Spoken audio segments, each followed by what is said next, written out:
Good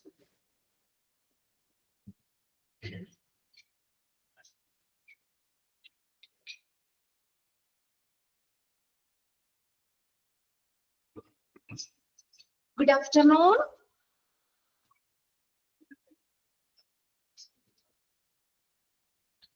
Good afternoon. കേൾക്കാൻ പറ്റുള്ളേ? Okay okay.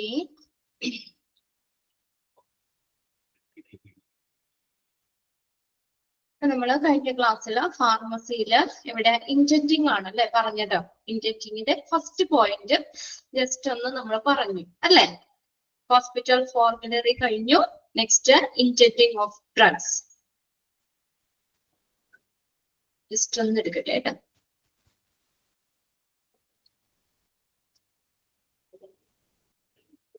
Okay.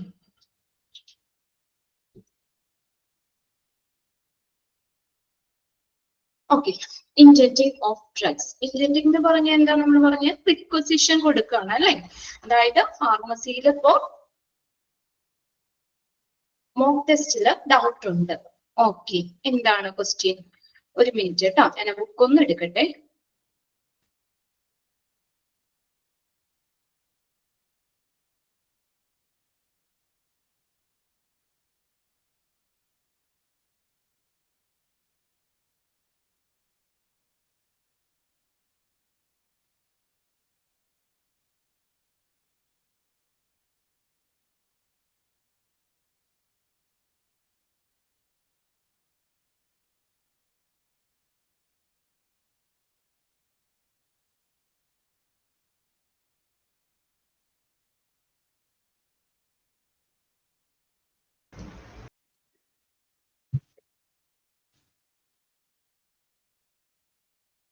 Question ഒന്ന് പറയോ?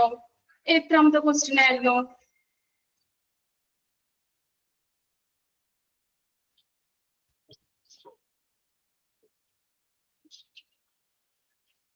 എത്രാമത്തെ ക്വസ്റ്റ്യനാ? ഫാർമസിയില് ഫാർമസിയില് എന്ത് ക്വസ്റ്റ്യൻ ആണ്? ലൊക്കേഷൻ ആണോ? ലൊക്കേഷൻ. ഓക്കെ, ലൊക്കേഷൻ നമ്മൾ പറഞ്ഞു ഏതാ? ഫസ്റ്റ് ഫ്ലോറിലോ അല്ലെങ്കിൽ ഗ്രൗണ്ട് ഫ്ലോറിലോ ആകാം. Pharmacy is located the first floor or in the ground floor. ഒന്നില്ലെങ്കിൽ ഫസ്റ്റ് ഫ്ലോറിലാകാം അല്ലെങ്കിൽ ഗ്രൗണ്ട് ഫ്ലോറിലാകാം. അപ്പൊ നിങ്ങൾക്ക് ഓപ്ഷൻ തരുമ്പോൾ നമുക്ക് ഫസ്റ്റ് ഫ്ലോർ എന്ന് മാത്രം അതിനകത്തുള്ളെങ്കിൽ ഫസ്റ്റ് ഫ്ലോർ എഴുതാം. 4 ഓപ്ഷൻ ഉണ്ടാവുമല്ലോ. ഇനി ഗ്രൗണ്ട് ഫ്ലോർ എന്നാണ് കറക്റ്റ് എങ്കിൽ ഗ്രൗണ്ട് ഫ്ലോറിന് എഴുതാം. ഇനി രണ്ടും ഉണ്ടെങ്കിൽ ഫസ്റ്റ് ഫ്ലോറിന്ന് ഗ്രൗണ്ട് ഫ്ലോറിന്ന് ഉണ്ടെങ്കിൽ അവിടെ ബോത്ത് എ ആൻഡ് ബി, എയും ബിയും തന്നിട്ട് അടുത്ത സി ഓപ്ഷൻ രണ്ടും കൂടി തരികയാണെങ്കിൽ ബോത്ത് എ ആൻഡ് ബിയിലായിരിക്കും. ഓക്കെ, അപ്പൊ നമ്മൾ പറഞ്ഞത് ലൊക്കേഷനില് ഓപ്ഷനില് രണ്ടുമുണ്ട്. രണ്ടും എ എന്താണ് ഓപ്ഷൻ കൊടുത്തിരുന്നേ? ഓപ്ഷൻ എ ഏതായിരുന്നു? ഗ്രൗണ്ട് ഫ്ലോർ എന്നാണോ? ഗ്രൗണ്ട് ഫ്ലോർ എന്നാണോ? Option A ground floor. Option ഓർമ്മയില്ല അല്ലെ, ഞാൻ ക്വസ്റ്റ്യൻ ഏതാണ് ഒന്ന് കറക്റ്റ് ചെയ്തേ നിങ്ങള്. ഫാർമസിയുടെ ലൊക്കേഷൻ നമ്മൾ പഠിച്ചത് ഫാർമസി ഫസ്റ്റ് ഫ്ലോറിലോ ഗ്രൗണ്ട് ഫ്ലോറിലോ ആകാം. മനസ്സിലായോ? ഫസ്റ്റ് ഫ്ലോറിലാകാം, ഗ്രൗണ്ട് ഫ്ലോറിലാകാം. അപ്പൊ നിങ്ങൾക്ക് ഓപ്ഷൻ തരുന്നതെങ്കിൽ എ ആൻഡ് ബി ആണ് കറക്റ്റ്. എ ബി ഓപ്ഷൻ ഇല്ല എന്നാ. ഓക്കെ, ഞാനൊന്ന് ചെക്ക് ചെയ്തിട്ട് പറയാട്ടോ. ഇപ്പൊ ഞാൻ നോക്കി എന്റെ ബുക്ക് അവിടെ ഇരിക്കുന്നില്ല, അത് അവിടെ ടെക്നിക്കലിലേക്ക് അവിടെ എടുത്തേക്കാന്ന് തോന്നുന്നു. അപ്പൊ അതിനകത്ത് ഞാൻ നോക്കിയിട്ട് പറയാം. എന്തായാലും ഒന്ന് ക്ലിയർ ആക്കി വെച്ച് നിങ്ങളത്. നമ്മള് ഓപ്ഷനില് നമുക്ക് first floor, second floor, third floor, അങ്ങനെയൊക്കെ ടോപ്പ് ഫ്ലോറ് അങ്ങനെയൊക്കെ തരുവാണെങ്കിൽ ഫസ്റ്റ് ഫ്ലോറിന്ന് എഴുതാം. ഓക്കെ, ഇനി ground floor, second floor, third floor, അങ്ങനെ ഗ്രൗണ്ട് ഫ്ലോർ മാത്രമാണ് നമ്മുടെ കറക്റ്റ് ആൻസർ എങ്കിൽ നമുക്ക് അങ്ങനെ ചെയ്യാം. ഗ്രൗണ്ട് ഫ്ലോറിന്ന് എഴുതാം. ഓക്കെ, ഇനി നിങ്ങൾക്ക് രണ്ടും തരാണ്. First floor, second floor, third floor, അങ്ങനെ ഗ്രൗണ്ട് ഫ്ലോറ്, അങ്ങനെ രണ്ടെണ്ണം ഓപ്ഷൻ തരികയാണെങ്കിൽ ഫസ്റ്റ് ഫ്ലോറും ഗ്രൗണ്ട് ഫ്ലോറും രണ്ട് ഓപ്ഷനും തരുവാണെങ്കിൽ രണ്ടും ശരിയാണ് കേട്ടോ. ബോത്ത് എ ആൻഡ് ബി എന്ന ഒരു ഓപ്ഷൻ ഉണ്ടാവും. ഇനിയിപ്പോ ഇവിടെ നിന്ന് A ground floor, B second floor, പിന്നെ ഓപ്ഷൻ സി ഏതായിരുന്നു?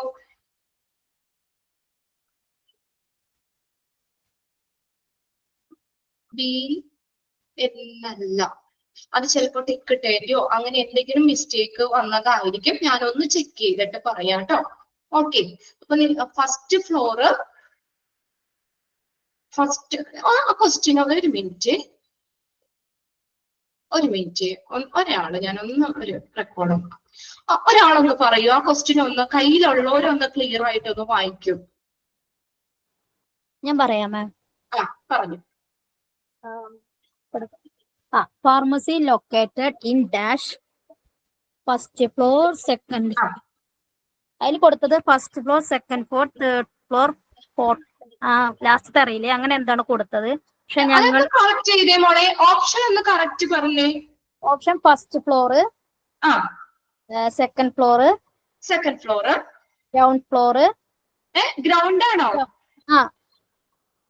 നമ്മുടെ സി ഗ്രൗണ്ട് ഫ്ലോർ എന്നായിരുന്നോ? പറയാവേ ഒന്ന്. ഗ്രൗണ്ട് ഫ്ലോർ എന്നായിരുന്നു. അങ്ങനെയാണെങ്കിൽ ഫസ്റ്റ് ഫ്ലോറും ഗ്രൗണ്ട് ഫ്ലോറും നമ്മുടെ ആൻസറിൽ ഉണ്ടെങ്കിൽ രണ്ടും ശരിയാണ് കേട്ടോ. ഞങ്ങളൊക്കെ ഗ്രൗണ്ട് ഫ്ലോർ ആണ് ടിക്ക് ഇട്ടേ, പക്ഷെ ഉത്തരം വന്നത് ഫസ്റ്റ് ഫ്ലോർ ആണ് വന്നത് ഉത്തരം. ഫസ്റ്റ് ഫ്ലോറും ഗ്രൗണ്ട് ഫ്ലോറും രണ്ടും ആൻസറിൽ ഉണ്ടെങ്കിൽ നമുക്ക് രണ്ടും ശരിയാണ്. ഓക്കെ, ഞാനൊന്ന് കറക്റ്റ് ചെയ്തേ കേട്ടോ ഇവിടുന്ന് ക്വസ്റ്റ്യൻസിൽ. ഓക്കെ, ഒരു കൺഫ്യൂഷനും വേണ്ട. നമ്മുടെ നോട്ടില് കറക്റ്റ് ആയിട്ട് തന്നിട്ടുണ്ട്. Pharmacy located in the first floor or in the ground floor. First ഫ്ലോറിലോ ഗ്രൗണ്ട് ഫ്ലോറിലോ ആകാം. അപ്പൊ നിങ്ങളുടെ ആൻസറിൽ നമുക്ക് ഫസ്റ്റ് ഫ്ലോറിനും ഗ്രൗണ്ട് ഫ്ലോറിനും ഉണ്ടെങ്കിൽ ബോത്ത് രണ്ടും എ ബിയോ ഏത് ഓപ്ഷനാന്ന് വെച്ചാൽ രണ്ടും കറക്റ്റ് ആണ്. ക്ലിയർ ആയോ? ഇനി നമ്മുടെ ആൻസറിൽ ഫസ്റ്റ് ഫ്ലോറിന് മാത്രമാണ് അതിനകത്ത് ഈ വന്നെങ്കിൽ അത് എഴുതാം. ഗ്രൗണ്ട് ഫ്ലോറിന് മാത്രമുള്ളൂ എങ്കിൽ അങ്ങനെ എഴുതാം. ബോത്ത് എ ബി ഓപ്ഷൻ ഇല്ല എന്നാണോ? ഓക്കെ, അത് ഞാനിവിടെ കറക്റ്റ് ചെയ്തോളാം കേട്ടോ. ഞാൻ ആ ക്വസ്റ്റ്യൻ ഒന്ന് നോക്കിയിട്ട് കറക്റ്റ് ചെയ്ത് തന്നേക്കാം. ഇപ്പൊ ക്ലാസ്സിൽ ഇരിക്കുന്നവർക്ക് എല്ലാവർക്കും ക്ലിയർ ആയോ? ഫസ്റ്റ് ഫ്ലോറിലോ ഗ്രൗണ്ട് ഫ്ലോറിലോ ആകാം. അപ്പൊ നമ്മുടെ ആൻസറിൽ രണ്ടും ഉണ്ടെങ്കിൽ രണ്ടും ശരിയാണ്. Okay, first floor ground floor രണ്ടും ശരിയാണ്. ഓക്കെ, ഇവിടെ നിന്ന് ആ ക്വസ്റ്റ്യൻ ഞാനൊന്ന് കറക്റ്റ് ചെയ്തേക്കാം. ഓക്കെ, എന്തെങ്കിലും ചിലപ്പോ നമ്മുടെ ടിക്ക് ഇട്ടേലോ ഓപ്ഷനിലോ എന്തെങ്കിലും ചിലപ്പോ എന്തെങ്കിലും ഇത് വന്നതായിരിക്കും. ഞാൻ ചെക്ക് ചെയ്തിട്ട് ഇവിടെ നിന്ന് കറക്റ്റ് ചെയ്ത് തരാം. ഗ്രൗണ്ട് ഫ്ലോറും ഫസ്റ്റ് ഫ്ലോറും ശരിയാണ്. ക്ലിയർ ആണല്ലോ? Located in the first floor or in the ground floor. Okay, first fluoro ground fluoro ആകാം. ഫസ്റ്റ് ഫ്ലോറിനും ഗ്രൗണ്ട് ഫ്ലോറിനും രണ്ടും ആൻസർ ഉണ്ടെങ്കിൽ നമുക്ക് രണ്ടും ആൻസർ കറക്റ്റ് ആണ്. ഓക്കെ, സാരല്ലേ, ഇപ്പൊ ഒരു മോക്ക് ടെസ്റ്റ് അല്ലേ, കുഴപ്പമില്ല, എക്സാം ഒന്നും അല്ലല്ലോ. ഞാനിവിടെ തന്നെ കറക്റ്റ് ചെയ്തേക്കാം കേട്ടോ. അപ്പൊ ഒന്ന് നോക്കിയേ, നമ്മൾ പറഞ്ഞത്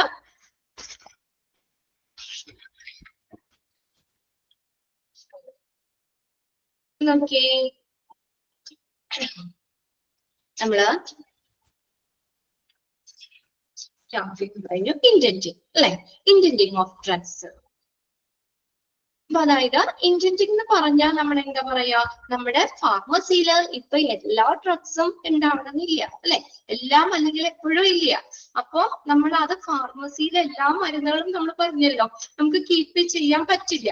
അപ്പോ നമുക്ക് ഫാർമസിയിലേക്ക് ആവശ്യമായിട്ടുള്ള മരുന്നുകൾക്ക് വേണ്ടിയിട്ട് സപ്ലയേഴ്സിന് ഓർഡർ കൊടുക്കുന്നത്, അല്ലെങ്കിൽ റിക്വസിഷൻ കൊടുക്കുന്നതിനെയാണ് ഇൻഡന്റിങ് എന്ന് പറയുന്നത്. ഓക്കെ, ഇൻഡന്റിങ് ഫാർമസിയിൽ ആവശ്യമായിട്ടുള്ള മരുന്നുകൾക്ക് സപ്ലയേഴ്സിന് ഓർഡർ കൊടുക്കുന്നതിനെയാണ് ഇൻഡന്റിങ് എന്ന് പറയുന്നത്. ക്ലിയർ ആണോ? ഓക്കെ, ഇനി അതിനകത്ത് പറഞ്ഞിരിക്കുന്നത് എന്താ പറഞ്ഞു? ഫസ്റ്റ് പോയിന്റില് hospital must have a clear hospital formulary. Formulary എന്ന് പറഞ്ഞ എന്താ? ഡ്രഗ് ലിസ്റ്റ് ആണ്. അല്ലെ? Drug list. ഹോസ്പിറ്റലിൽ ഒരു വ്യക്തമായിട്ടുള്ള ഒരു ഡ്രഗ് ലിസ്റ്റ് ഉണ്ടാവും. ദാറ്റ് മേ കണ്ടെയ്ൻ, അതിനകത്ത് എന്തോരം വേണം?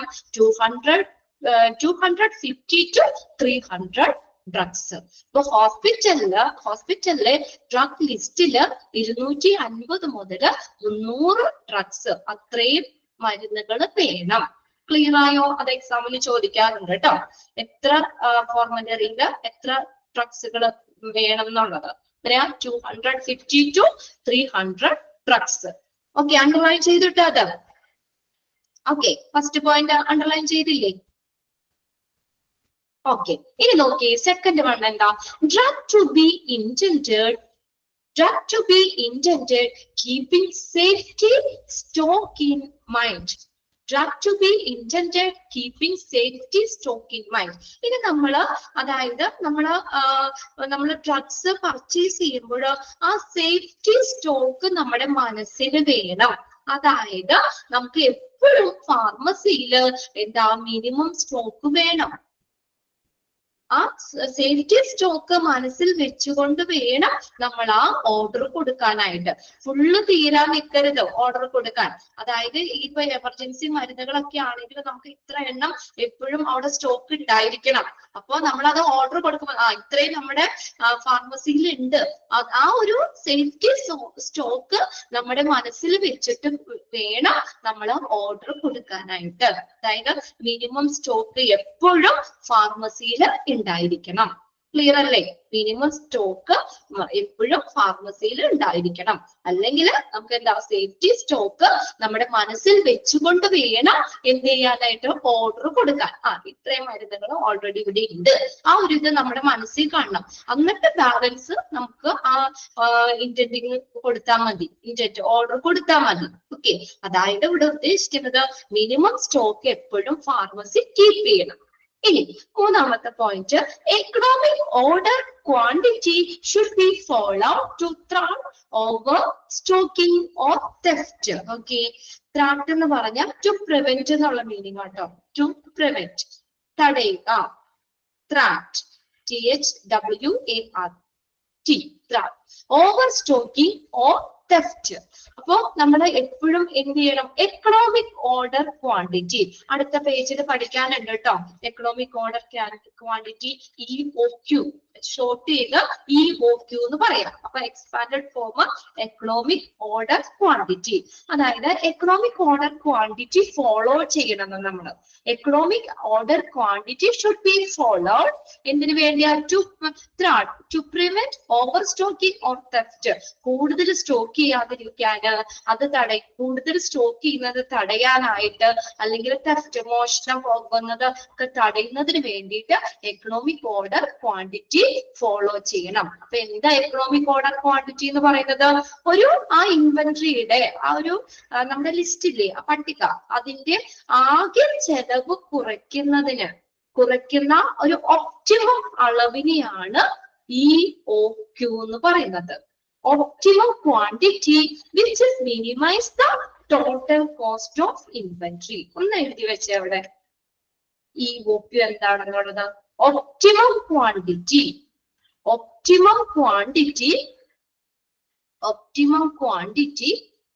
which minimize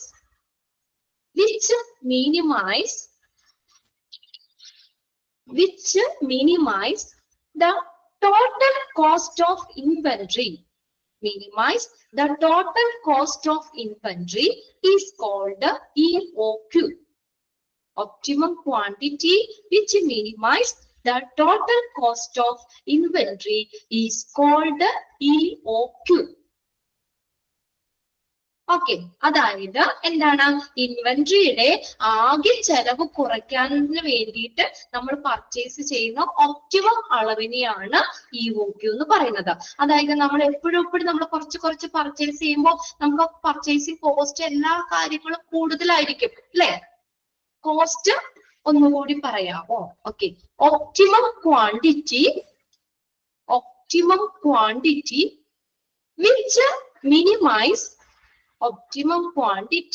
which minimize the total cost of inventory.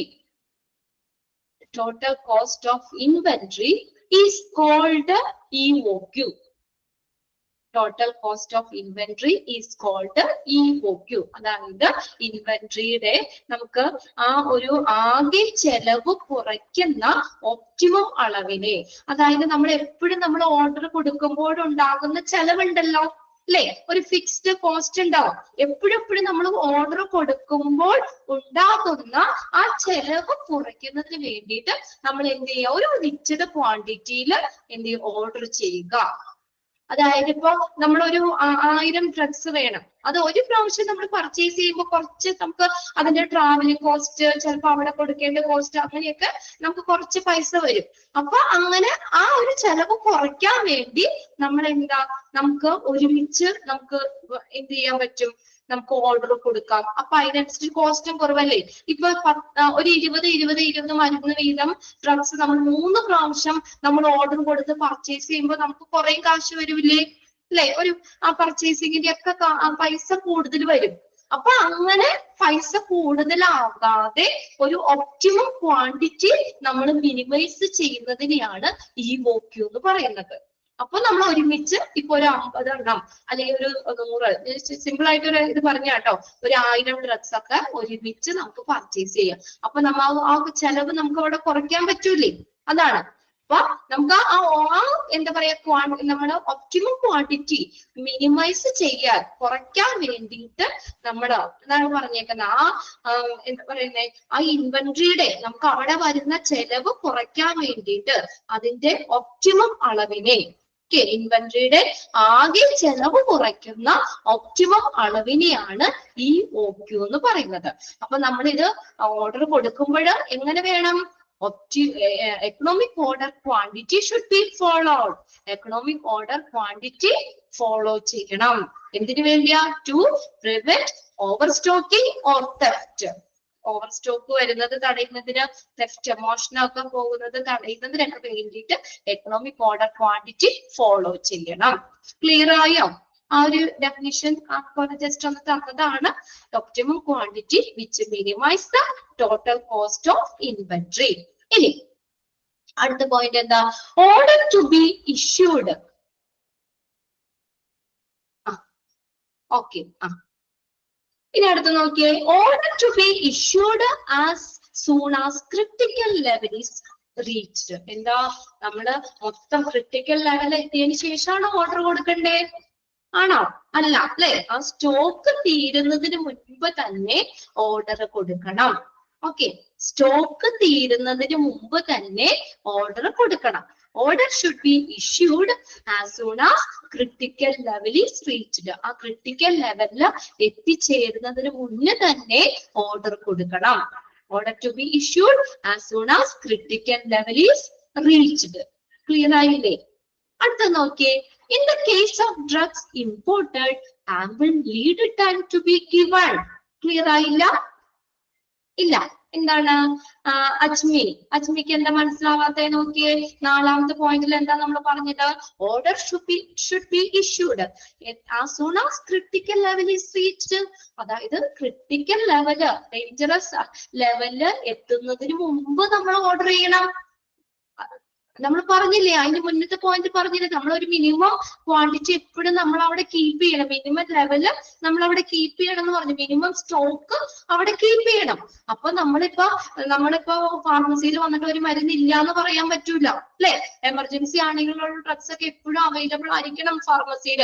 അപ്പൊ അത് മൊത്തം തീർന്ന് ഒരെണ്ണം പോലും ഇല്ലാതെ തീർന്നിട്ട് നമുക്ക് ഓർഡർ ചെയ്യാൻ പറ്റുമോ? അപ്പൊ അത് ഓർഡർ ചെയ്ത് വരാന് കുറച്ച് സമയവും വേണ്ടേ അല്ലേ? സ്റ്റോക്ക് തീരുന്നതിന് മുന്നേ തന്നെ സ്റ്റോക്ക് നമ്മൾ എന്ത് ചെയ്യണം, ഓർഡർ എടുക്കണം. ഓക്കെ, സ്റ്റോക്ക് തീരുന്നതിന് മുന്നേ തന്നെ നമ്മൾ അടുത്ത ഓർഡർ കൊടുക്കണം. അതാണ് പറഞ്ഞേക്കുന്നത് 4ാമത്തെ point. Order should be issued as soon as critical level is reached. ആ ക്രിട്ടിക്കൽ ലെവൽ എത്തുന്നതിന് മുന്നേ തന്നെ നമ്മൾ സ്റ്റോക്ക് ഓർഡർ കൊടുക്കണം. സ്റ്റോക്ക് തീരുന്നതിന് മുന്നേ നെക്സ്റ്റ് ഓർഡർ നമ്മൾ കൊടുക്കണം. ഓക്കെ, അടുത്ത നോക്കിയേ, 5ാമത്തെ പോയിന്റ്. അജ്മിക്ക് ക്ലിയർ ആയോ? അത് ഓക്കെ ആയോ? ക്ലിയർ ആണോ? ഓക്കെ, ഇനി നോക്കിയേ, in the case of drugs imported, ഇനി നമ്മൾ ഇമ്പോർട്ട് ചെയ്യുമ്പോൾ, ഇറക്കുമതി ചെയ്യുമ്പോൾ എന്ത് വേണം? Ample lead time to be given, അതിനാവശ്യമായിട്ടുള്ള ലീഡ് ടൈം നൽകണം. ലീഡ് ടൈം എന്ന് പറഞ്ഞ എന്താ? ലീഡ് ടൈം നമ്മൾ പഠിച്ചിട്ടുണ്ടോ? എന്താ? Time between ordering a product and receiving it.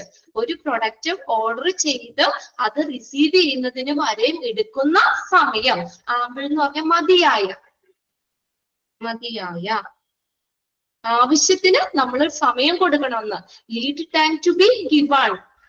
Drugs import ചെയ്യണേല് നമ്മൾ മതിയായിട്ടുള്ള ലീഡ് ടൈം കൊടുക്കണം. അതായത് എന്താ പറഞ്ഞിരിക്കുന്നത്? ലീഡ് ടൈം എന്ന് പറഞ്ഞാൽ എന്താണ്? നമ്മുടെ time between ordering a product, ഒരു പ്രൊഡക്റ്റ് ഓർഡർ ചെയ്യുന്നത് മുതൽ അത് റിസീവ് ചെയ്യുന്നത് വരെ ആ എടുക്കുന്ന സമയം, അതിനാണ് ലീഡ് ടൈം എന്ന് പറയുന്നത്. ഇമ്പോർട്ട് ചെയ്യുമ്പോൾ മതിയായിട്ടുള്ള ലീഡ് ടൈം കൊടുക്കണം. ഓക്കെ, ഇനി അടുത്ത റിസിപ്റ്റ് ഓഫ് ഡ്രഗ്സ്. ഡ്രഗ്സിന്റെ റിസിപ്റ്റ് നമുക്ക് റിസീവ് ചെയ്യുമ്പോൾ ആ റിസിപ്റ്റ് കിട്ടൂലേ, അത് കീപ്പ് ചെയ്യണം. All drugs received must be checked. എല്ലാ മരുന്നുകളും നമ്മൾ റിസീവ് ചെയ്യുമ്പോൾ എന്ത് ചെയ്യണം? ചെക്ക് ചെയ്യണം. കറക്റ്റ് അല്ലേ? വെയിറ്റ്, അതിന്റെ വെയിറ്റ് നോക്കണം. ബാച്ച് നമ്പർ, ക്വാണ്ടിറ്റി, അതിന്റെ അളവ്, ഡേറ്റ് ഓഫ് എക്സ്പയറി ഡേറ്റും നോക്കണം. എല്ലാ ഡ്രഗ്സും നമ്മൾ റിസീവ് ചെയ്യുമ്പോൾ എന്ത് ചെയ്യണം? Must be checked. Weight, batch number, quantity, നമ്മൾ കൊടുത്ത റിക്വസിഷൻ കൊടുത്ത ഓർഡർ കൊടുത്ത അത്രയും ക്വാണ്ടിറ്റിയിൽ മരുന്നുകൾ ഇല്ലേ, അതിന്റെ വെയിറ്റ് കറക്റ്റ് അല്ലേ, എക്സ്പയറി ഡേറ്റ് നോക്കണം അല്ലെ. എക്സ്പയറിയോട് അടുക്കുന്ന മരുന്നുകൾ കുറെ നമ്മൾ സ്റ്റോർ ചെയ്തിട്ട് കാര്യമില്ല. കുറച്ച് ദിവസം കഴിയുമ്പോൾ എക്സ്പയറി ഡേറ്റ് കഴിഞ്ഞാൽ പിന്നെ നമുക്ക് അത് ഉപയോഗിക്കാൻ പറ്റുമോ? ആ മരുന്ന് പിന്നെ കളയാനേ പറ്റുള്ളൂ, ഡിസ്പോസ് ചെയ്യണം അല്ലെ, കളയാനേ പറ്റുള്ളൂ. അതുകൊണ്ട് എക്സ്പയറി ഡേറ്റും ഒക്കെ നോക്കണം. അടുത്തത് നോക്കിയേ, random samples of each batch sample has to be sent to lab for quality testing. ഇപ്പൊ റാൻഡം സാമ്പിൾ, ഓരോ സാമ്പിളിൽ നിന്നും നമ്മൾ റാൻഡം സാമ്പിൾ എന്ന് പറഞ്ഞാൽ റാൻഡം എന്താ? നമ്മളെല്ലാം കൊടുക്കണ്ട. ഓരോ മെഡിസിൻസിൽ നിന്നും റാൻഡം ആയിട്ട് അവിടെ നിന്നും ഇവിടെ നിന്നും ഒക്കെ, അതായത് ഒരു ബോക്സ്, ഒരു ടൈപ്പിൽ നിന്ന് ഒരെണ്ണം സാമ്പിൾ എടുക്കുക, വേറെ ടൈപ്പ് മെഡിസിനിൽ നിന്ന് അവിടെ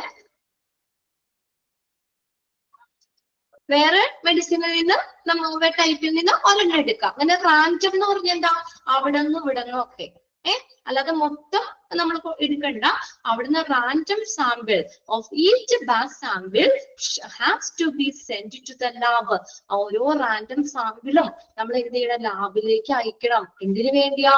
ഫോർ ക്വാളിറ്റി ടെസ്റ്റിംഗ്. അതിന്റെ ക്വാളിറ്റി ടെസ്റ്റ് ചെയ്യാനായിട്ട്. അതിന്റെ ക്വാളിറ്റി ടെസ്റ്റ് ചെയ്യാനായിട്ട് ലാബിലേക്ക് അയക്കണം. ക്ലിയർ ആയോ?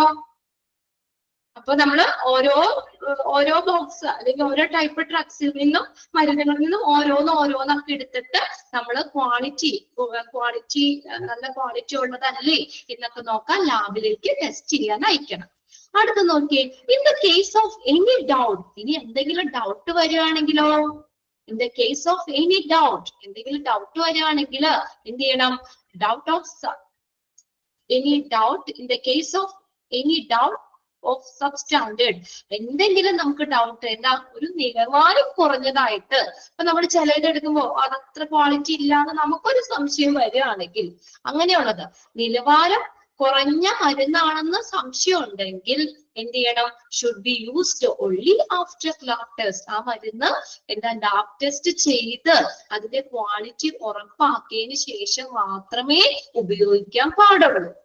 ഓക്കെ, നമ്മുടെ ഈ മരുന്നുകള് നമുക്ക് ഇവിടെ കൊണ്ടുവരുമ്പോൾ നമുക്ക് അതിൽ എന്തെങ്കിലും ക്വാളിറ്റി കുറവാണോ എന്ന് നമുക്ക് സംശയം ഉണ്ടെങ്കിൽ എന്തെങ്കിലും ആ മരുന്ന് നമ്മൾ ലാബിൽ കൊടുത്ത് ടെസ്റ്റ് ചെയ്ത് അതിന്റെ ക്വാളിറ്റി ഉറപ്പാക്കിയതിന് ശേഷം മാത്രമേ ഉപയോഗിക്കാൻ പാടുള്ളൂ. Drug should be used only after lab test.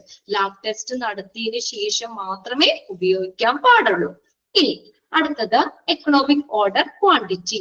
നമ്മൾ പറഞ്ഞതാണ് അല്ലെ. എക്കണോമിക് ഓർഡർ ക്വാണ്ടിറ്റി എന്ന് പറഞ്ഞാൽ ഇൻവെന്ററിയുടെ ആകെ ചെലവ് കുറയ്ക്കുന്ന ഒപ്റ്റിമം അളവിനെയാണ് EOQ എന്ന് പറയുന്നത്.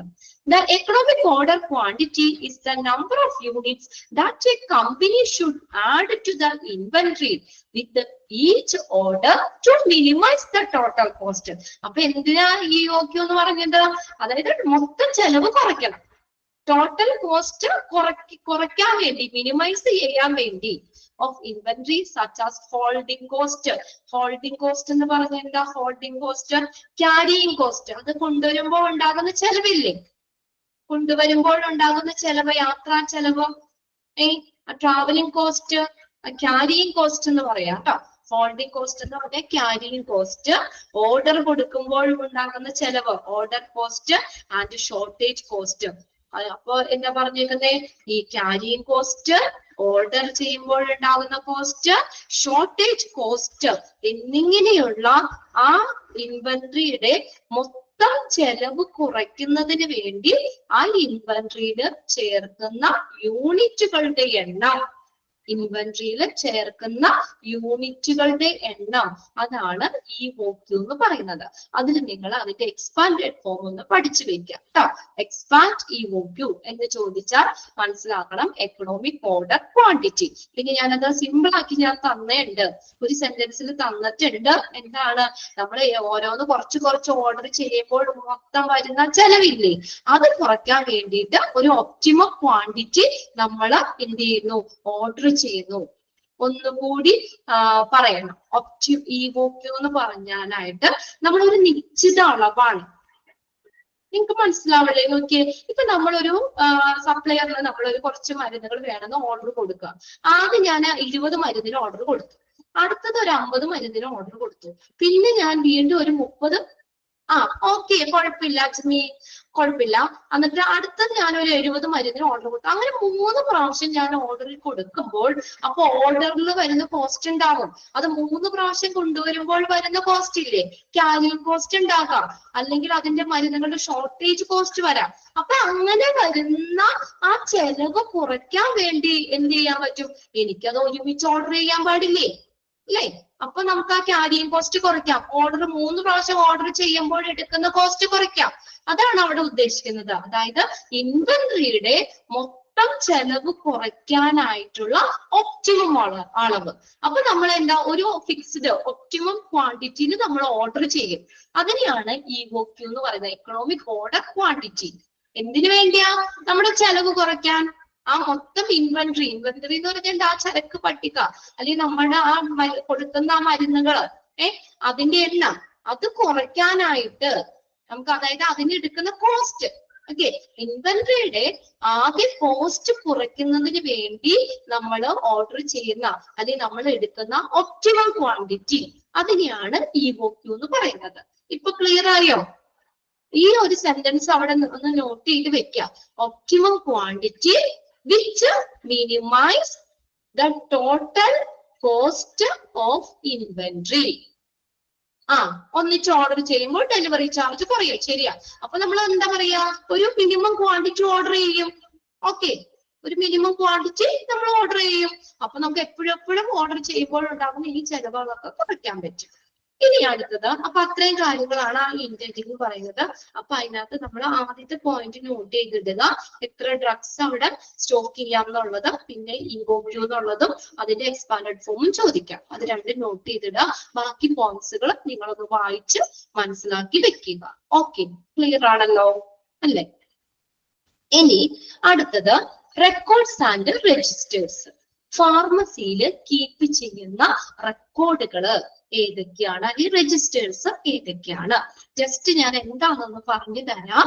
എക്സാമിന് നിങ്ങൾക്ക് ഇതിനകത്തുനിന്ന് ചോദിക്കുന്നത് ഏതൊക്കെ റെക്കോർഡ്സുകൾ, ആ പേരുകൾ മാത്രം നിങ്ങളൊന്ന് നോട്ട് ചെയ്ത് വെക്കണം. ഏതൊക്കെ റെക്കോർഡ്സുകൾ ഫാർമസിയിൽ സൂക്ഷിക്കാം, അല്ലെങ്കിൽ ഫാർമസിയിൽ സൂക്ഷിക്കുന്ന റെക്കോർഡ്സുകൾ ഉൾപ്പെടുന്നത് ഏത്, അങ്ങനെ ഏതെങ്കിലും മാറി ചോദിക്കാം.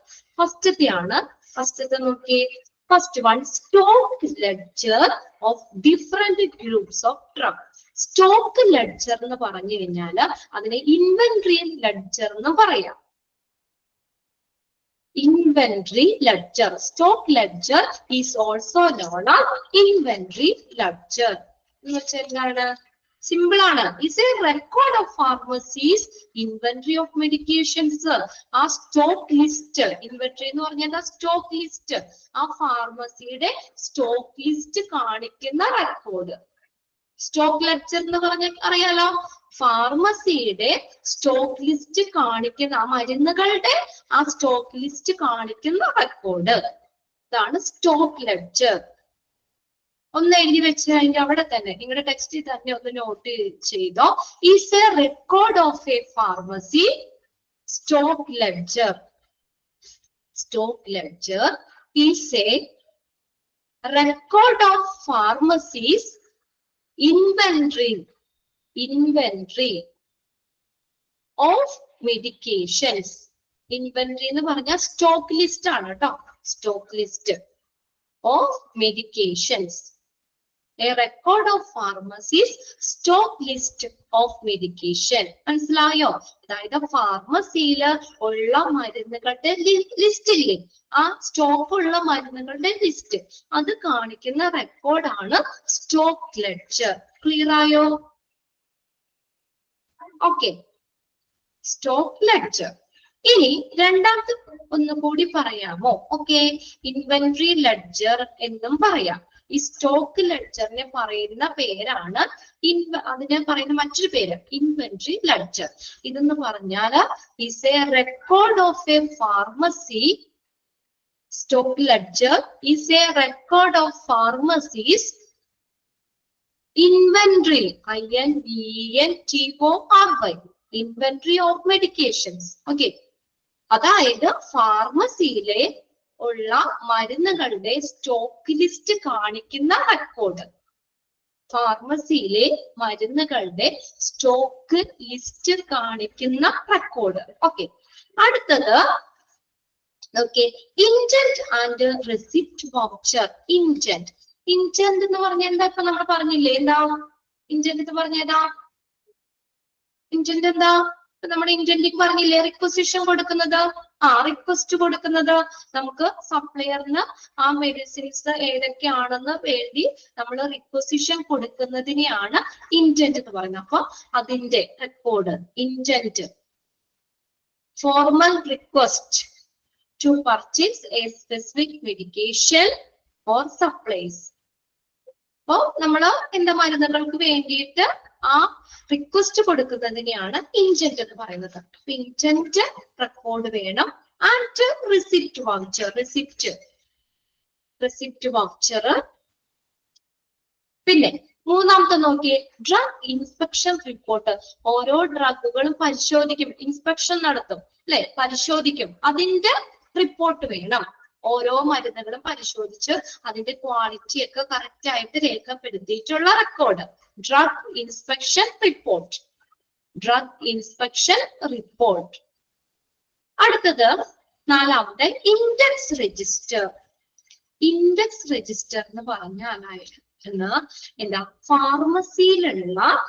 ഫാർമസീനെ സംബന്ധിക്കുന്ന എല്ലാ റെക്കോർഡുകളും, ഫാർമസീനെ സംബന്ധിക്കുന്ന എല്ലാ റെക്കോർഡും നമ്പർ ഇട്ടിട്ട്, റെക്കോർഡിന് നമ്പർ ഇടും, നമ്പർ ഇട്ടിട്ട് സിസ്റ്റമാറ്റിക് ആയിട്ട് മെയിൻറ്റെയിൻ ചെയ്യുന്നതിനെയാണ് നമ്മൾ ഇൻഡെക്സ് രജിസ്റ്റർ എന്ന് പറയുന്നത്.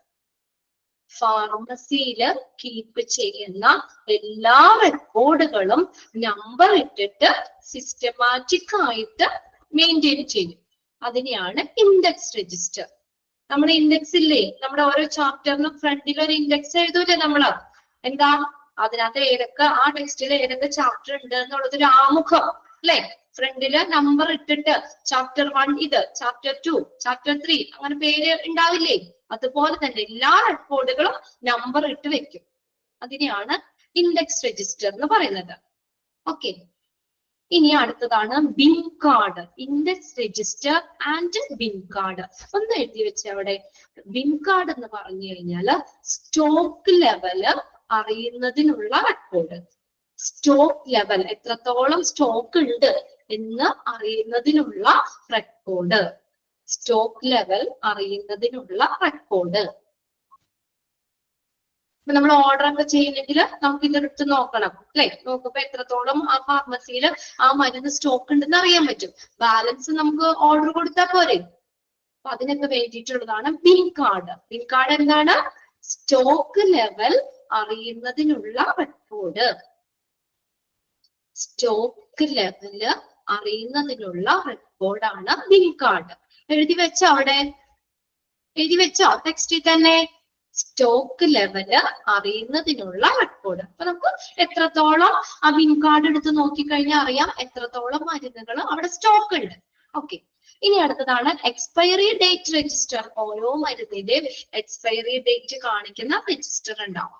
ഓക്കെ, എക്സ്പയറി ഡേറ്റ് അറിയാലോ, അത്ര നാള് വരെയുമാണ് ആ മരുന്ന് ഉപയോഗിക്കാൻ പാടുള്ളൂ. അതിനുശേഷം നമുക്കത് ഉപയോഗിക്കാൻ പാടില്ല. അതിന്റെ നമ്മൾ ഉപയോഗിക്കാവുന്ന പരമാവധി അത്രയും ദിവസം വരെ ഉപയോഗിക്കാൻ പാടുള്ളൂ.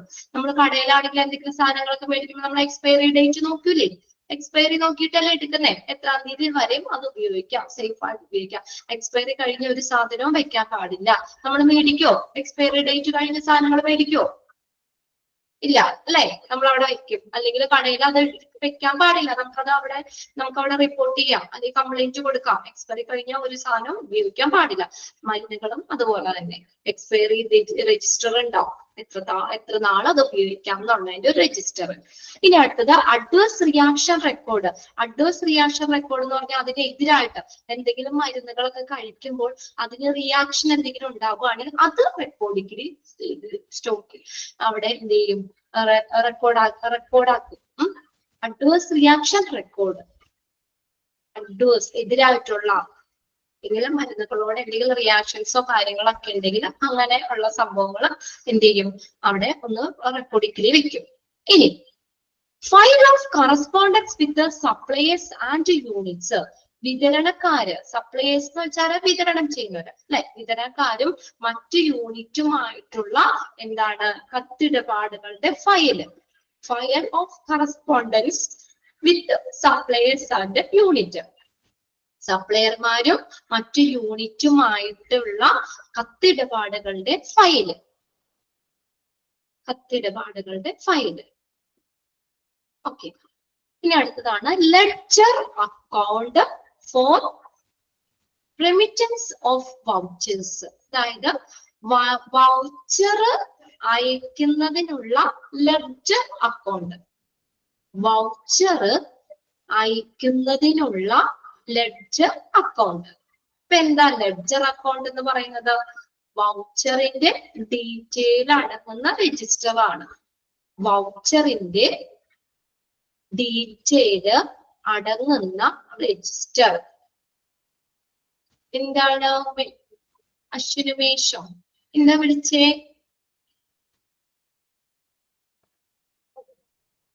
ഞാനിത് ജസ്റ്റ് ഒന്ന് ഡീറ്റെയിൽ നിങ്ങൾക്ക് മനസ്സിലാവാൻ വേണ്ടി പറഞ്ഞുള്ളൂ കേട്ടോ. ഇതിന്ന് എന്താണെന്നൊന്നും ഇതിന്റെ ഉള്ളിൽ നിന്നൊന്നും ക്വസ്റ്റ്യൻ ഒന്നും ചോദിക്കില്ല. ഏതൊക്കെ റെക്കോർഡുകൾ ഫാർമസിയിൽ കീപ്പ് ചെയ്യാം എന്നുള്ളത് പേരുകൾ പഠിച്ചു വെക്കാം. പിന്നെ ഇത് കാണുമ്പോൾ എന്താണെന്ന് നമുക്കൊന്ന് മനസ്സിലാവണ്ടേ? എന്താണെന്നുള്ളത് അറിയാൻ വേണ്ടി ഞാൻ ജസ്റ്റ് ഒന്ന് നോട്ട് ചെയ്തെടുക്കാൻ പറഞ്ഞതാണ് കേട്ടോ. അപ്പൊ ലെഡ്ജർ അക്കൗണ്ട് എന്ന് പറഞ്ഞ എന്താ? ലെഡ്ജർ അക്കൗണ്ട് എന്ന് പറഞ്ഞ എന്താ? നമ്മൾ ഓരോന്നും കൂടെ വൗച്ചർ ഇല്ലേ, നമുക്ക് വൗച്ചറുകള് നമ്മൾ ഓരോ ക്യാഷ് ഒക്കെ പൈസയൊക്കെ അടയ്ക്കുമ്പോഴൊക്കെ ഒരു വൗച്ചർ നമ്മൾ എഴുതി കൊടുക്കണ്ട. ഇതല്ലേ സ്ലിപ്പ്, മലയാളം സ്ലിപ്പ്. നമ്മൾ സ്ലിപ്പ് കിട്ടൂലേ നമുക്ക്? ഒരു സ്ലിപ്പ് ഇതാക്കണ്ടേ, അതാണ് വൗച്ചർ. സ്ലിപ്പ് എന്ന് പറയും അത്.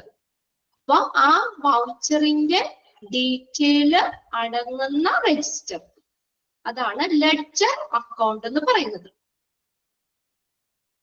ക്ലിയർ ആയോ? വൗച്ചറിന്റെ ഡീറ്റെയിൽ അടങ്ങുന്ന റെക്കോർഡ്, ലെഡ്ജർ അക്കൗണ്ട്. ഓക്കെ, ഇനി അടുത്തത് denunciation record of non consumables and consumables. Denunciation എന്ന് പറഞ്ഞാൽ ദുരാരോപണ റെക്കോർഡുകൾ. അതായത് കൺസ്യൂം ചെയ്തത് അല്ലെങ്കിൽ നോൺ കൺസ്യൂമബിൾ ആയിട്ടുള്ള ഐറ്റത്തിന്റെ ഡെനൻസിയേഷൻ റെക്കോർഡ്. അതായത് ഞാൻ പറഞ്ഞുതരാം, എക്സാമ്പിൾ പറഞ്ഞുതരാം. നമുക്ക് എന്തെങ്കിലും ക്വാളിറ്റി ഒക്കെ കുറവാണെന്ന് സംശയമുണ്ട്. ഇപ്പൊ ചില സപ്ലയർ കൊണ്ടുവന്നതിൽ ക്വാളിറ്റി എന്തെങ്കിലും കുറവാണ്, അല്ലെങ്കിൽ ഏതെങ്കിലും മരുന്നിന്റെ ക്വാളിറ്റിയിലൊക്കെ കുറവുണ്ടെങ്കിൽ അപ്പൊ അതെന്താ പറയാ, അത് വിൽക്കുന്ന സപ്ലയർമാരില്ലേ അവരുടെ ഡീറ്റെയിൽ കാണിക്കുന്ന റെക്കോർഡാണ് ഡെനൻസിയേഷൻ റെക്കോർഡ് എന്ന് പറയുന്നത്. അപ്പൊ ആ റെക്കോർഡ് എടുത്ത് നമുക്ക് നോക്കിയാൽ അറിയാം ആ ക്വാളിറ്റി കുറഞ്ഞ മരുന്നുകൾ വിതരണം ചെയ്യുന്ന സപ്ലയർമാര് ഏതൊക്കെയാണ്. അപ്പൊ പിന്നെ നമ്മൾ പിന്നെ എന്താ അവരിൽ നിന്ന് നമ്മള് ഇതം മരുന്നുകൾ വാങ്ങില്ല അല്ലെ, അവരുമായിട്ട് ഡീലിങ്സ് ഒന്നും ഇല്ല. ജസ്റ്റ് നമുക്ക് അത് ആ റെക്കോർഡ് ഡെനൻസിയേഷൻ റെക്കോർഡ് ഒന്ന് നമുക്ക് എന്ത് ചെയ്യാം, ചെക്ക് ചെയ്യാം. എന്നിട്ട് നല്ല ക്വാളിറ്റിയിൽ അതിനകത്ത് വരാത്തവര് അല്ലെ, അല്ലെങ്കിൽ ക്വാളിറ്റി കുറഞ്ഞു തരുന്ന ആ മരുന്ന് വിൽക്കുന്ന സപ്ലയർമാര് അവരെ നമുക്ക് ഒഴിവാക്കാം അല്ലെ. അപ്പൊ ഇത്രയേ ഉള്ളൂ ഡെനൻസിയേഷൻ. ഡെനൻസിയേഷൻ എന്ന് വെച്ചാൽ ദുരാരോപണം എന്നാണ്.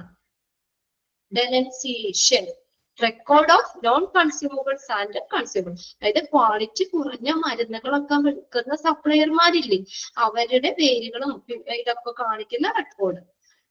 അടുത്തതാണ് ഇയർലി സ്റ്റോക്ക് കൺഫർമേഷൻ റെക്കോർഡ്. ഓരോ വർഷാവസാനവും നമ്മൾ സ്റ്റോക്ക് ഒക്കെ ക്ലിയർ ചെയ്യൂലേ, അതിന്റെ റെക്കോർഡുകൾ. Yearly stock confirmation record. അടുത്തത് ഹോസ്പിറ്റൽ ഫോർമുലറി. ഫോർമുലറി എന്ന് പറഞ്ഞ എന്താ, ഹോസ്പിറ്റൽ ഫോർമുലറി ഡ്രഗ് ലിസ്റ്റ് പറഞ്ഞില്ലേ നമ്മൾ. ഫോർമുലറി എന്താണ്, ഡ്രഗ് ലിസ്റ്റ്, ഹോസ്പിറ്റലിന്റെ മരുന്നുകളുടെ list. Hospital drug list, hospital drug list. അടുത്ത് നോക്കി ആന്റിബയോട്ടിക് പോളിസി. ആന്റിബയോട്ടിക് പോളിസി അതായത് ആന്റിബയോട്ടിക്കുകളൊക്കെ നമുക്ക് എങ്ങനെ കൺസ്യൂം എന്ന് വെച്ചാൽ കൺസ്യൂം ചെയ്യുന്ന എന്നുള്ളത്, അതായത് നമ്മൾ വാങ്ങുന്നത് ഉപയോഗിക്കുന്നത്. ഇപ്പൊ ഫാർമസിയിലേക്ക് നമ്മൾ കൺസ്യൂം ചെയ്യുന്ന മരുന്നുകള്, അല്ലെങ്കിൽ നോൺ കൺസ്യൂമർ എന്ന് വെച്ചാൽ അല്ലാതെ മറ്റുള്ള അതുമായിട്ട് ബന്ധപ്പെട്ട് വരുന്ന കാര്യങ്ങളില്ലേ, അത് അങ്ങനെ നമ്മൾ എന്താ ഒരു ക്വാളിറ്റി കുറഞ്ഞ സംഭവങ്ങൾ തരുന്ന സപ്ലയർമാരുടെ ഒരു റെക്കോർഡാണ്, അവരുടെ വിവരങ്ങൾ കാണിക്കുന്ന ഒരു റെക്കോർഡ്. Okay, ഡെനൻസിയേഷൻ record. പിന്നെ അടുത്തത് ഇയർലി സ്റ്റോക്ക് കൺഫർമേഷൻ റെക്കോർഡ്, അതായത് ഇയർലി സ്റ്റോക്ക് നമ്മൾ കൺഫേം ചെയ്യുന്ന റെക്കോർഡ്. പിന്നെ അടുത്ത ഹോസ്പിറ്റൽ ഫോർമുലറി എന്ന് പറഞ്ഞ ഡ്രഗ് ലിസ്റ്റ് ആണ്, ഹോസ്പിറ്റലിന്റെ മരുന്നുകളുടെ ലിസ്റ്റ് കാണിക്കുന്ന റെക്കോർഡ്. പിന്നെ അടുത്ത ആന്റിബയോട്ടിക് പോളിസി, അതായത് ആന്റിബയോട്ടിക് പോളിസി എന്ന് വെച്ചാൽ ആന്റിബയോട്ടിക്സ് ഒക്കെ എങ്ങനെ നമുക്ക് ഉപയോഗിക്കാം എന്നതിനെ കുറിച്ചുള്ള ഹെൽത്ത് കെയർ പ്രൊഫഷണൽമാർക്കുള്ള അവർക്ക് വേണ്ട ഇൻസ്ട്രക്ഷൻസ് ഒക്കെ ഒരു കൂട്ടം. ആന്റിബയോട്ടിക് റെസിസ്റ്റൻസ് നമ്മള് കുറയ്ക്കുന്നതിന് വേണ്ടി ഉപയോഗിക്കുന്നത് ആന്റിബയോട്ടിക് പോളിസി. ആന്റിബയോട്ടിക്സുകളൊക്കെ എങ്ങനെ ഫലപ്രദമായിട്ട് അത് ഉപയോഗിക്കണം, അത് പോളിസി എന്ന് വെച്ചാൽ എന്താ, പോളിസി പ്രൊസീജിയർ നയങ്ങള് നിയമങ്ങളൊക്കെ ഇല്ലേ, ആന്റിബയോട്ടിക് നയങ്ങള് ഒക്കെ ഉചിതമായിട്ട് എങ്ങനെ ഉപയോഗിക്കണം എന്നതൊക്കെ കാണിക്കുന്നത്. അപ്പൊ അതിന്റെ റെക്കോർഡ്, ആന്റിബയോട്ടിക്സുകളെ സംബന്ധിച്ച് ഉള്ള റെക്കോർഡ്. ഓക്കെ, ഇത്രയും മനസ്സിലാക്കി വെക്കാം. അപ്പൊ ഇത്രയും ഫാർമസിയിൽ കീപ്പ് ചെയ്യുന്ന റെക്കോർഡുകളാണ്. അപ്പൊ നിങ്ങൾ അതിന്റെ പേരുകൾ ഒന്ന് നോട്ട് ചെയ്ത് വെക്കണം കേട്ടോ, ഏതൊക്കെ റെക്കോർഡ്സുകൾ നമുക്ക് ഫാർമസിയിൽ കീപ്പ് ചെയ്യാം. ഓക്കെ, ഏതൊക്കെയാണ്? Stock ledger of different groups of drugs, intent and receipt voucher, drug inspection report, index register and bin card, expiry date register, adverse reaction record, then file of correspondence with the suppliers and unit, ledger account for remittance of vouchers, denunciation record of non-consumables and consumables, yearly stock confirmation record, hospital formulary, antibiotic policy. Okay, അത്രയും പേരുകൾ ഒന്ന് not ചെയ്ത് വെക്കാം. ഇനി അടുത്തത് അവിടെ bin card. Bin card എന്ന് പറഞ്ഞ എന്താ, നിങ്ങൾ എഴുതി വെച്ചല്ലോ, എന്താ ബിൻ കാർഡ്? ബിൻ കാർഡ് എന്നാണ് നമ്മുടെ സ്റ്റോക്ക് ലെവല് അറിയുന്നതിനുള്ള റെക്കോർഡ്. ഓക്കെ, എത്രത്തോളം ഫാർമസിയിൽ മരുന്നുകൾ സ്റ്റോക്ക് ഉണ്ട് അപ്പൊ അത് നോക്കി. ഇപ്പൊ എല്ലാം സിസ്റ്റത്തിലുണ്ട്, കമ്പ്യൂട്ടറിലുണ്ട്. ഇപ്പൊ നമ്മൾ മരുന്ന് മേടിക്കാൻ ചെല്ലുമ്പോൾ ഇപ്പൊ സാധാ ഫാർമസിയിലാണെങ്കിൽ മെഡിക്കൽ സ്റ്റോറിലാണെങ്കിൽ നമ്മൾ ഒരു ലിസ്റ്റ് മരുന്നിന്റെ ആ ചീട്ട് കൊണ്ട് നമ്മൾ ചെന്ന് കഴിയുമ്പോൾ അവര് കമ്പ്യൂട്ടറിൽ അടിച്ചു നോക്കും, പിൻ കാർഡാണത് അല്ലെ. അപ്പൊ അതിനകത്ത് മരുന്ന് സ്റ്റോക്ക് ഉണ്ടോ, എത്ര സ്റ്റോക്ക് ഉണ്ട് എന്നൊക്കെ നമ്മളെ ജസ്റ്റ് നമ്മൾ ആ ലിസ്റ്റ് കൊടുക്കുമ്പോ തന്നെ അവര് നോക്കും. എന്നിട്ടാണ് അത് അവര് പോയി എടുക്കുന്നത്. ആ ഉണ്ട്, ഓക്കെ ഇപ്പൊ തരാം എന്ന് പറയും. അല്ലെങ്കിൽ അതിൽ നോക്കിയിട്ട് അവര് എന്ത് പറയും, ഇപ്പൊ എന്താ മരുന്ന് എന്താ ഇവിടെ ഇല്ല കേട്ടോ, സ്റ്റോക്ക് തീർന്നു, സ്റ്റോക്ക് വന്നിട്ട് വേണം, അല്ലെങ്കിൽ അങ്ങനെ പറയും അല്ലെ. അപ്പൊ അവർ ചെക്ക് ചെയ്യാണ്. അവിടെ അവർക്കുടെ സ്റ്റോക്ക് ലെവൽ അറിയുന്നതിനുള്ള ആ ഒരു റെക്കോർഡാണ് ബിൻ കാർഡ് എന്ന് പറയുന്നത്. എത്രത്തോളം മരുന്നുകൾ അവിടെ സ്റ്റോക്ക് ചെയ്യുന്നുണ്ട്, സ്റ്റോക്ക് ലെവൽ എത്രത്തോളം ഉണ്ട് എന്ന് കാണിക്കുന്ന റെക്കോർഡ്. അതിന്റെ ഒരു ഫോം ആണ് ഇവിടെ കൊടുത്തേക്കുന്നത്, ഫോർമാറ്റ് ആണ്. ജസ്റ്റ് ഒന്ന് മനസ്സിലാക്കി വെക്കുക. ബിൻ കാർഡ്, ബിൽ നമ്പർ, അവിടെ ഓരോ മരുന്നുകളുടെയും എന്താ നമ്പർ, ബിൽ നമ്പർ ഉണ്ടാവും. പിന്നെ അടുത്ത മെറ്റീരിയൽ, ഏത് മരുന്നാണെന്നുള്ള പേരുണ്ടാവും. അതിന്റെ കോഡ് നമ്പർ, ഓരോ മെഡിസിനും അവരവിടെ കോഡ് നമ്പറാണ്, പേരിനേക്കായും കോഡ് നമ്പറാ കൊടുക്കുന്നത്, കോഡ് നമ്പർ. പിന്നെ stores ledger folio, page number of ledger account, ledger അക്കൗണ്ടിന്റെ പേജ് നമ്പർ ആണ് അവിടെ കൊടുത്തേക്കണേ. Page number, page number of ledger account, page number of ledger account. പിന്നെ നോക്കിയേ, മാക്സിമം ക്വാണ്ടിറ്റി എത്രത്തോളം ഉണ്ട്, മൊത്തം ക്വാണ്ടിറ്റി, ഓർഡറിംഗ് ലെവൽ എത്രയാണ്, മിനിമം ക്വാണ്ടിറ്റി എത്രയാണ്, അവിടെ അതൊക്കെ കറക്റ്റ് ആയിട്ട് എഴുതണം. പിന്നെ നോക്കിയ ഡേറ്റുകൾ ഉണ്ട്. നമ്മൾ റിസീവ് ചെയ്ത ക്വാണ്ടിറ്റി, റിസീവ് എത്രത്തോളം നമ്മൾ റിസീവ് ചെയ്തു. ഇപ്പൊ എത്ര 1000 ആ ഒരു മരുന്ന് നമ്മൾ ആ ഒരു മെറ്റീരിയൽ നമ്മൾ റിസീവ് ചെയ്തു, quantity received. Quantity issued, quantity issued, issue ചെയ്ത ക്വാണ്ടിറ്റി എത്രത്തോളം നമ്മൾ ഇഷ്യൂ ചെയ്തു, കൊടുത്തു, അതിന്റെ ബാലൻസ് ഇനി എത്രയുണ്ട്, 3 മാർക്സ്. അപ്പൊ അത്രയാണ് ആ ഒരു പിൻ കാർഡിന് വരുന്നത്. ജസ്റ്റ് ഒന്ന് മനസ്സിലാക്കി വെക്കുക കേട്ടോ. ഇതിൽ നിന്നൊന്നും ക്വസ്റ്റ്യൻ എക്സാമിന് ചോദിക്കാറുണ്ട്. ഓക്കെ, പിൻ കാർഡിന്റെ ഒരു ഫോർമാറ്റ് പിൻ കാർഡാണ് കാണിച്ചേക്കുന്നത്. ക്ലിയർ ആയില്ലേ? എത്രത്തോളം ക്വാണ്ടിറ്റി റിസീവ് ചെയ്തു, ഇഷ്യൂ ചെയ്തത് എത്രത്തോളം ഉണ്ട്, അതിന് ഇനി ബാലൻസ് എത്രയാ, അപ്പൊ ഇത് നോക്കിയാൽ നമുക്കറിയാം അല്ലെ. ഇനി ആ മരുന്ന് എത്രത്തോളം ബാലൻസ് ഉണ്ട്, എത്രത്തോളം നമ്മൾ റിസീവ് ചെയ്തതിൽ എത്രത്തോളം കൊടുത്തു, അവസാനം നമുക്ക് കറക്റ്റ് ആക്കണ്ടേ അല്ലെ, കറക്റ്റ് ആക്യുറേറ്റ് ആക്കണ്ടേ. ഇപ്പൊ നമ്മളൊരു ഒരു മെഡിസിൻ 1000 എടുത്തു, നമ്മള് അതിന്റെ നമുക്കൊരു 50 എണ്ണം നമ്മൾ ഇഷ്യൂ ചെയ്തു, ബാലൻസ് 50 എണ്ണം തന്നെ കാണണ്ടേ. എന്നാലല്ലേ ഇഷ്യൂ ചെയ്തെന്ന് ബാലൻസുകൾ നമ്മൾ നോക്കുമ്പോൾ നമുക്ക് ടോട്ടൽ റിസീവ് ചെയ്ത ക്വാണ്ടിറ്റി വരണ്ടേ. അപ്പൊ അതൊക്കെ മൊത്തത്തിൽ നമുക്ക് എല്ലാം ഡാമേജ് ആയി പോയോ അല്ലെങ്കിൽ എന്താന്നൊക്കെ അറിയാൻ വേണ്ടിയിട്ട്, ചെക്ക് ചെയ്യാനൊക്കെ വേണ്ടിയിട്ട് നമുക്ക് ഈ ബിൻ കാർഡ് ഉപയോഗിക്കാം. അതിന്റെ ഒരു ഫോർമാറ്റ് ആണ് ഈ കൊടുത്തേക്കുന്നത്. ഓക്കെ, ഇനി സ്റ്റോറേജ്,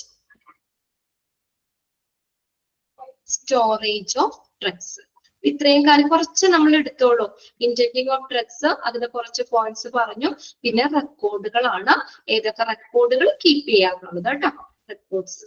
ഇനി അടുത്ത് നോക്കിയ ഒരു ചെറിയൊരു കാര്യം കൂടി നമുക്ക് നോക്കാം. നോക്കി എന്താണ് സ്റ്റോറേജ് ഓഫ് ഡ്രഗ്സ്, മരുന്നുകളുടെ സ്റ്റോറേജ്. അപ്പം മരുന്നുകളൊക്കെ എല്ലാം കൂടി ഒറ്റയടിക്ക് കൊണ്ടുവന്ന് അവിടെ വെക്കുകയല്ല ചെയ്യുന്നത്. പല പല തിരിച്ചാണ് അവിടെ സ്റ്റോർ ചെയ്യുന്നത് അല്ലെ. അപ്പൊ നോക്കി എങ്ങനെയാ നമുക്ക് സ്റ്റോറേജിനെ നമുക്ക് 4 ലെവലില് ചെയ്തിട്ടുണ്ട്. ജനറൽ ഡ്രഗ്സ്, ജനറൽ മരുന്നുകള്, പൊതുവായിട്ടുള്ള മരുന്നുകള് ഏതാക്കെയാ, ആന്റിബയോട്ടിക്സ്, പാരാസെറ്റമോൾ, അങ്ങനെ ജനറൽ ഡ്രഗ്സുകള്, ജനറൽ മെഡിസിൻസ്, അത് ഒരു ഇത്. അടുത്ത നോക്കിയേ, നാർക്കോട്ടിക് ഡ്രഗ്സ്. നാർക്കോട്ടിക് ഡ്രഗ്സ് എന്ന് പറഞ്ഞ എന്താ, നാർക്കോട്ടിക് ഡ്രഗ്സ് വേദന സംഹാരിയായിട്ട് ഉപയോഗിക്കുന്ന മരുന്നുകൾ. എഴുതി വെച്ചോട്ടോ, വേദന സംഹാരിയായിട്ട് ഉപയോഗിക്കുന്ന മരുന്നുകൾ. മോർഫിൻ എക്സാമ്പിൾ ആണ്, മോർഫിൻ, MORPHINE, നാർക്കോട്ടിക് ഡ്രഗ്സിന് എക്സാമ്പിൾ ആണ് മോർഫിൻ. താഴെ അത് ഡീറ്റെയിൽ പഠിക്കുമ്പോ എക്സാമ്പിൾ പറയുന്നുണ്ട് കേട്ടോ. പെത്തഡിൻ, ബാർബിറ്റുറേറ്റ്സ്, അതിന്റെ 3 പേരും നമുക്ക് താഴെ ഉണ്ട്, അതുകൊണ്ട് ഇപ്പൊ എഴുതിയെടുക്കണം എന്നില്ല. ഇത്രയൊന്നും നോക്കി വെക്കുക. നാർക്കോട്ടിക് ഡ്രഗ്സ് എന്ന് പറഞ്ഞാല് വേദന സംഹാരിയായിട്ട് ഉപയോഗിക്കുന്ന മരുന്നുകളാണ്. Example morphine, pethidine, barbiturates. അത് 3 അവിടെ താഴെ പറയുന്നുണ്ട്. അപ്പൊ നമുക്കത് അണ്ടർലൈൻ ചെയ്തിടാം. ഇനി അടുത്തത് cold storage drugs. Cold storage എന്ന് പറഞ്ഞാൽ എന്താ?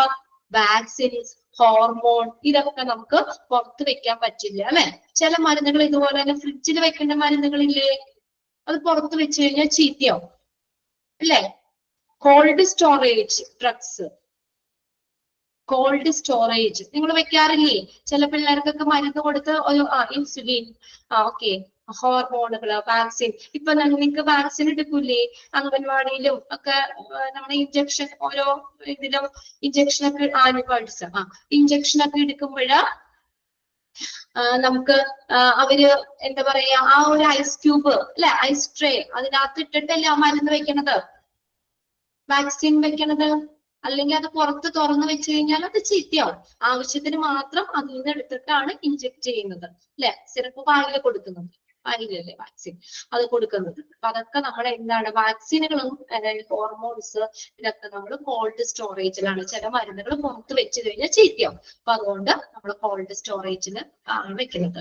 ഇനി അടുത്തതാണ് ഇൻഫ്ലേമബിൾ ഡ്രഗ്സ്. പറഞ്ഞു വരുന്നില്ലല്ലോ നമ്മള്. അടുത്തതാണ് ഇൻഫ്ലേമബിൾ.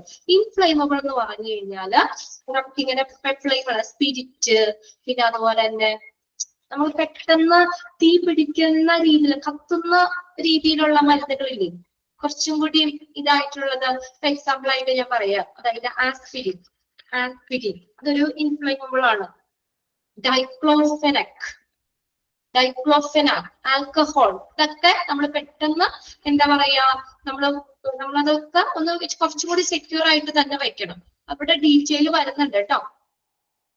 അതായത് നമുക്കിപ്പോ ആസ്പിരിൻ ഒരു ഇൻഫ്ലേമബിൾ ഡ്രഗ്സ് ആണ്. ബ്ലഡ് ക്ലോട്ട് ആവുന്നത് തടയുന്ന മരുന്ന്, രക്തം കട്ട പിടിക്കുന്നത് തടയുന്ന മരുന്നാണ് ആസ്പിരിൻ.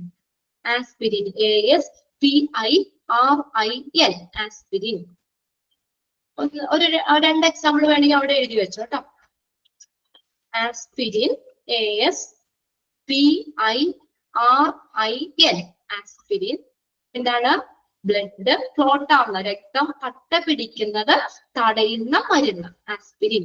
ഒരെണ്ണം കൂടി എഴുതി വെച്ചോ, ഡൈക്ലോഫെനാക്. Diclofenac, DICLOFENAC,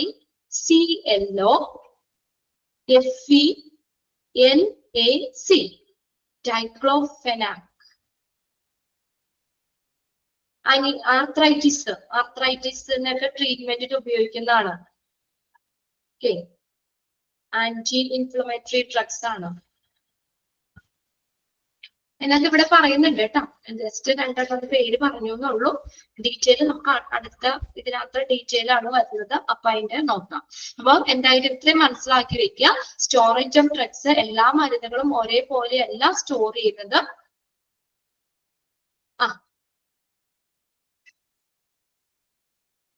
okay. നോക്കിയേ, എല്ലാ മരുന്നുകളും നമ്മൾ ഒരുമിച്ചല്ല സ്റ്റോർ ചെയ്യണത്. അതായത് ജനറൽ ഡ്രഗ്സുകൾ സ്റ്റോർ ചെയ്യും. പിന്നെ അതുപോലെ നാർക്കോട്ടിക് ഡ്രഗ്സുകൾ, വേദന സംഹാരിയായിട്ട് ഉപയോഗിക്കുന്ന മരുന്നുകളുണ്ട്. പിന്നെ കോൾഡ് സ്റ്റോറേജ് ഡ്രഗ്സിന്റെ ഇൻഫ്ലേമബിൾ ആയിട്ടുള്ള ഡ്രഗ്സുകൾ, സ്പിരിറ്റ്, മറ്റുള്ള ഇതൊക്കെ. അതായത് നമുക്ക് പെട്ടെന്നേ നമ്മള് ഫയറൊക്കെ, തീയൊക്കെ പിടിക്കാനൊക്കെ സാധ്യതയുള്ള മരുന്നുകൾ, സ്പിരിറ്റ്, ഗ്യാസസ്, കെമിക്കൽസ്, ഇതൊക്കെ അതിനകത്ത് നമുക്ക് പെട്ടെന്ന് എന്താ പറയാ, തീ പിടിക്കാനും ഒക്കെ ചാൻസ് ഉള്ള മരുന്നുകളാണ്. അപ്പൊ സ്പിരിറ്റ് ഇതൊക്കെ നമ്മൾ എന്താണ്, അത് നമ്മള് പ്രത്യേകം ആയിട്ട് സൂക്ഷിക്കണം. പെട്ടെന്നൊന്നും നമ്മൾ ഓപ്പൺ ആയിട്ടൊക്കെ വെക്കാതെ, അവിടെ നമ്മൾ ഇങ്ങനെ വലിയ പ്രഷറൊക്കെ വരാത്ത രീതിയിൽ സഫിഷ്യന്റ് ആയിട്ടുള്ള വെന്റിലേഷൻ ഒക്കെ കൊടുത്തിട്ട് ഒക്കെ അങ്ങനെയുള്ള ഇതിനകത്തൊക്കെ സൂക്ഷിക്കണം. അപ്പൊ സ്റ്റോറേജ് ഓഫ് ഡ്രഗ്സിൽ 4 എണ്ണമാണ് അതിനകത്ത് പഠിക്കാനുള്ളത്. ഡീറ്റെയിൽ നമുക്ക് അടുത്ത ക്ലാസ്സിൽ നോക്കാം കേട്ടോ. സ്റ്റോറേജ് ഓഫ് ഡ്രഗ്സ്, ആ പേരുകൾ മാത്രം ഒന്ന് നോക്കി വെക്കാം. ഡീറ്റെയിൽ നമുക്ക് അടുത്ത ക്ലാസ്സിൽ ഓരോന്നും പഠിക്കാം. ഓക്കെ, ഇത്രയും കാര്യങ്ങളും ഒന്ന് വായിച്ച് വെക്കാം കേട്ടോ. ബാക്കി നമുക്ക് അടുത്ത ക്ലാസ്സിൽ നാളെ നോക്കാം. Okay, by.